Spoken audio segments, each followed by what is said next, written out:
Hola amigos, espero que estén bien. Vamos a otro encuentro literario.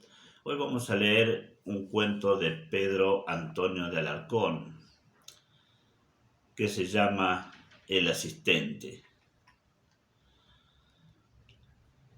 ¿Qué horas tan dulces son las que siguen a una comida de amigos entusiastas, rociada grandemente de manzanilla, cuando el humo de los cigarros envuelve ya los comensales, elevándose la imaginación tras sus giros voluptuosos, mientras el dedo de la memoria hojea melancólicamente el libro de lo pasado y los secretos se desbordan de todos los corazones y la máscara cae de todos los semblantes y vuelven las anécdotas, los chistes, los cuentos, las historias, los dramas y los poemas.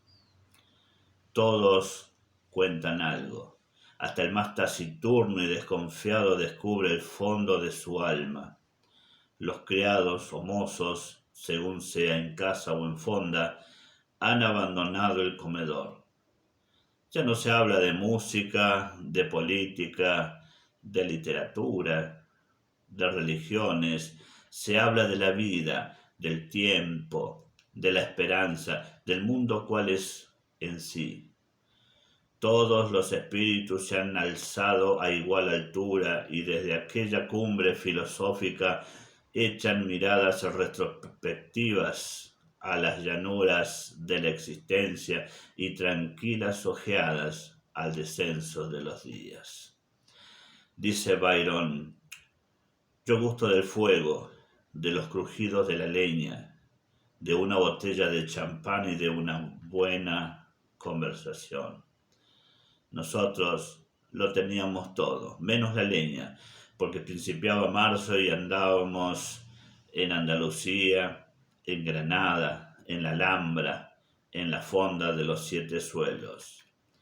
Habíamos hablado de muchas personas, de ese mismo Byron, del duque de Reichstadt, de Luis XVII, de la papisa Juana, del peste Juan de las Indias, de don Sebastián de Portugal y de otros muertos ilustres, cuando no sé por qué camino llegamos a hablar de perros, de monos, de hotentotes y por último de asistentes. Un capitán muy joven, muy bravo y muy ilustrado, a quien dedico esta reseña, tomó entonces la palabra y sobre poco más o menos vino a contarnos lo que sigue. Quiero que forméis idea exacta de lo que es ese tipo sublime que medio habéis adivinado. Luego podréis vosotros deducir las consecuencias que queráis en pro o en contra de la civilización cristiana y de la civilización en general. Podréis seguir discutiendo acerca del maniqueísmo, del instinto de los animales, del mérito y demérito de las acciones humanas y de la forma social que se adapta mejor a nuestra naturaleza caída. En cuanto a mí, hombre práctico, me contentaré con referiros un hecho, o sea, con acusarme de una culpa. Historia tenemos, dijimos todo arrellanándonos en las sillas. Así termina toda buena conversación. Hable, capitán. Este encendió su tercer cigarro y dijo con solemnidad y tristeza: desde que salí del colegio e ingresé en las filas, hasta hoy, que han pasado ya 10 años, solo he tenido 2 asistentes, el que acabáis de ver y un tal García, que es el héroe de la presente historia. La voz del capitán tembló al pronunciar aquel nombre. Tomó un sorbo de café y continuó. García era un soldado reenganchado, hombre de más de 28 años, natural de Totana, tipo árabe o, por mejor decir, tunecino, de ojos negros, tez morena, pocas palabras, un valor a toda prueba y muy apasionado en sus odios y en sus simpatías. Debo advertiros, sin embargo, que yo no le conocí más odios ni otros cariños que el reflejo de mis sentimientos. Amaba a quien yo amaba y abominaba al que yo aborrecía. Tampoco le conocí novia ni vicio alguno, ni menos supe cuándo comía ni cuándo descansaba.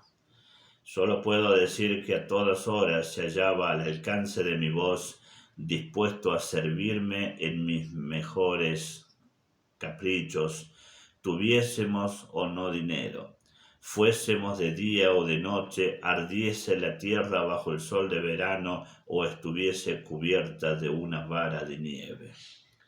Aquel hombre constituía toda mi familia cuando yo estaba fuera de mi casa, que era casi siempre. Por lo tanto, yo debía quererlo mucho, y quizás lo quería. Oh, sí, después lo he sabido. Yo lo adoraba, pero nunca me ocurrió darme cuenta de ello. Esto es muy común en los hombres de mi carácter. Lo mismo soy ahora con mi mujer, díscolo y endemoniado. En fin, vamos al asunto. Por todo lo dicho, comprenderéis que yo era un ser fabuloso a los ojos de García, y él me idolatraba como un buen hijo idolatra a un mal padre, pero no, esto es poco, como un perro idolatra a su amo. Un perro, sí, tal fue siempre el papel que a mi lado representó García. Tenerme contento, evitar un regaño, merecer una mirada de mis ojos, he aquí la suprema felicidad de aquel hombre. Oh, el genio hombre es esencialmente bueno, y si lo dudáis, seguid prestándome atención. García, que era 10 años mayor que yo, me hablaba de usted, yo a él de tú. Él me hacía las comidas con 1000 afanes. Las sobras de mi comida eran su aliento. Yo, militar voluntario, recibía 800 reales al mes por pasearme. El soldado forzoso ahorraba 6 cuartos al día que más y estaba trabajando siempre. Yo no le pagaba. Él me servía con gusto, con entusiasmo, con cariño. Tales eran nuestras relaciones y tales las ventajas que me llevaba en el orden moral mi pobre asistente. Pero sin embargo, no sé por qué de propósito o contrasentido, preocupaciones de raza o de clase que desnaturalizan nuestro corazón, yo trataba a García con mucha dureza. Solo le hablaba para mandarle, para reñirle por el más leve descuido o para prohibirle algunas cosas. Mi voz era su ordenanza viva, su azote, su tormento. ¡Qué diablos! Yo soy hijo y hermano de militares, y la costumbre de obedecer rigurosamente me había dado el hábito de mandar con rigor. En medio de todo, ¿qué era García? Un inferior mío, un soldado de mi campaña, un subordinado, un autómata, una máquina. Cuánto debió de sufrir en su vida, él que nada amaba en el mundo tanto como a mí y nunca recibió pruebas de mi estimación, que jamás oyó de mis labios una palabra afectuosa, ni estrechó mi mano al separarse de mí, ni me abrazó al volver a verme, ni pudo decirme en los peligros de la guerra, cuidado, amo mío, que siempre amó, cayó y sufrió en mi presencia, como un paria ante su Dios, como un eunuco ante la sultana, como un esclavo ante su dueño. Oh, pero eso sí, estoy seguro de que no me engaño, y después lo he pensado muchas veces. Si García hubiese caído enfermo, si me hubiese querido abandonar, si hubiese llorado delante de mí, en aquel mismo punto habría dejado de ser mi inferior. Hubiérale dicho, García, no podré vivir sin verte. En fin, me habría dado cuenta de que éramos dos hombres que se amaban en el fondo, como hermanos. No exagero, amigos míos, considerad lo que para un oficial es un asistente. Cuando a medianoche volvía yo a mi alojamiento, solo, triste, fastidiado, él era quien me esperaba. Si estaba enfermo, me cuidaba él. No bien deseaba una cosa, a veces sin decirlo, me la proporcionaba a costa de las mayores molestias. En campaña estaba a mi lado.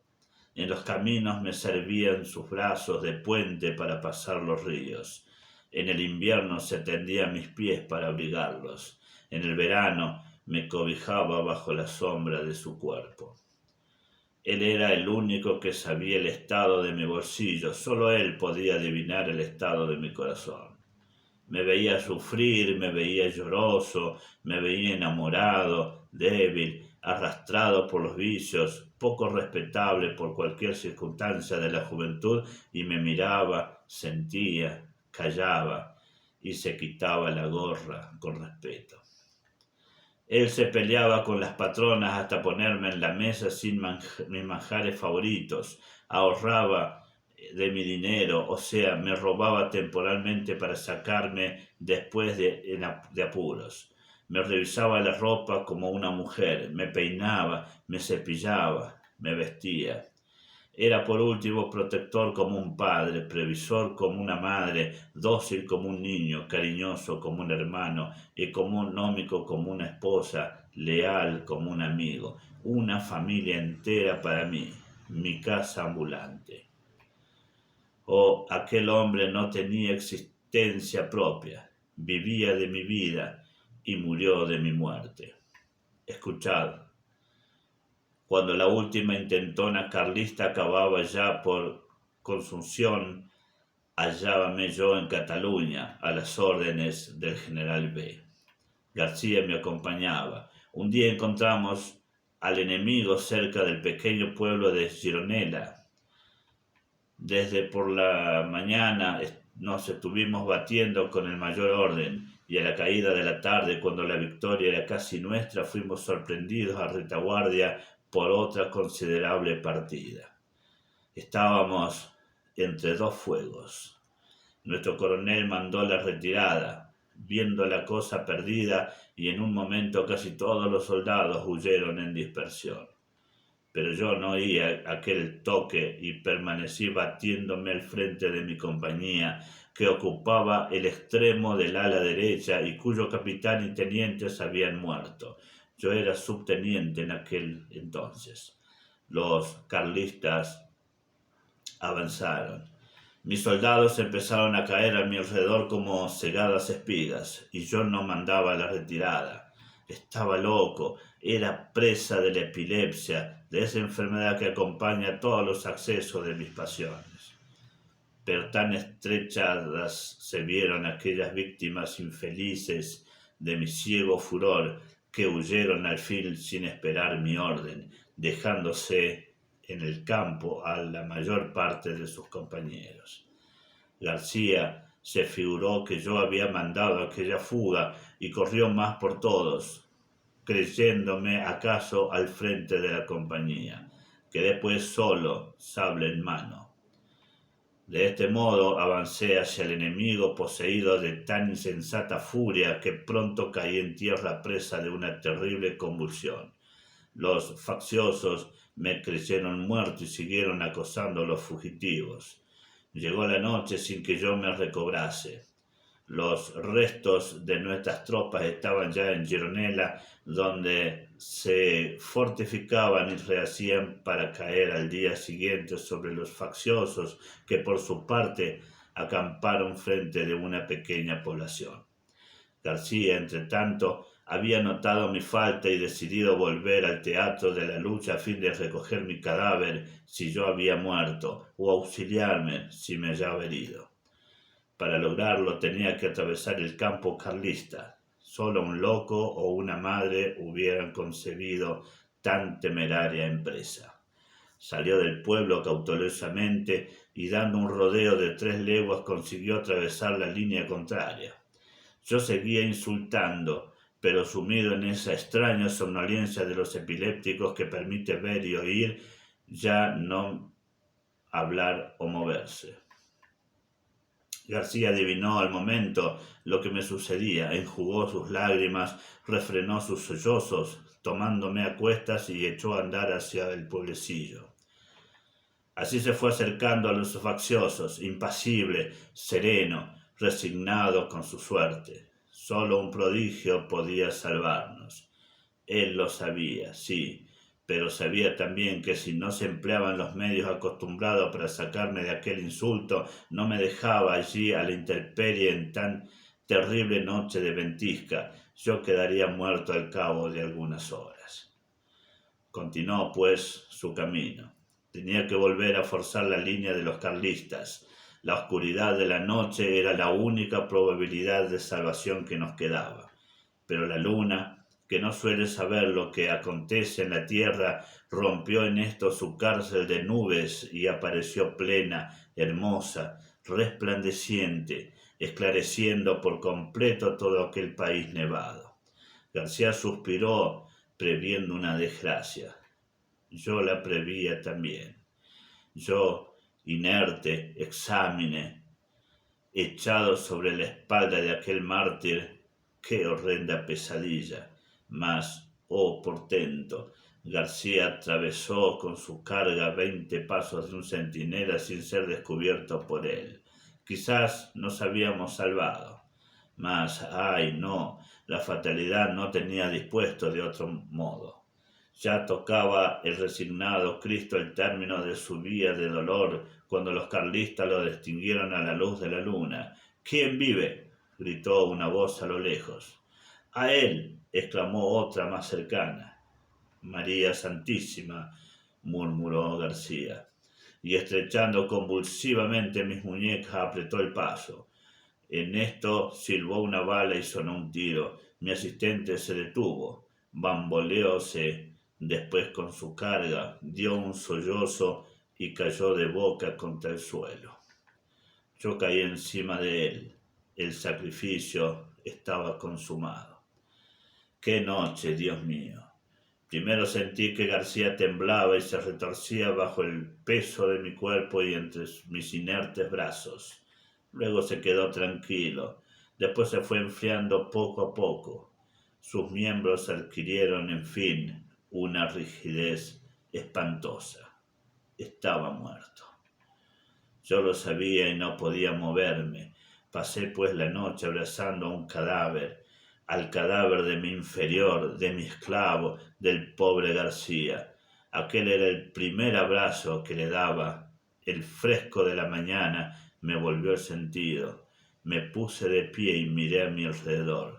Estaba solo entre los muertos. Los carlistas habían levantado el campo durante la noche, llevándose a todos los heridos. Registré a García y vi que la bala le había entrado por un costado y salido por el otro. Lo cargué a cuestas y trémulo, vacilante, con los ojos húmedos y el corazón destrozado, entré a Gironella. Ahí está enterrado el pobre García.